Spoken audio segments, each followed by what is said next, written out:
তো আজ ছোটো মেয়ের জন্মদিন। তো বড় মেয়ে আর আমি মিলে সূর্যপুর হাটে বাজার করতে গেলাম।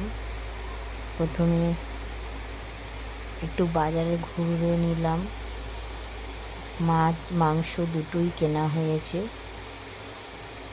তো তারপরে সবজি বাজার করা হয়েছে। তারপরে তোমাদের এই যে পায়েসটা ফুটছে দেখালাম, চাটনি বানিয়েছি, আর বানিয়েছি 5 রকম ভাজা, আর বানিয়েছি মাছ ভাজা মানে কাতলা মাছ ভাজা,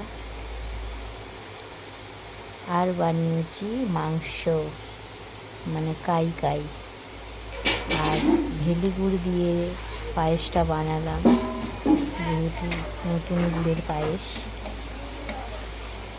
তো পুরো প্লেটটা তোমাদের সাজিয়ে দেখাবার চেষ্টা করলাম। তো যতটুকু পেরেছি করার চেষ্টা করেছি।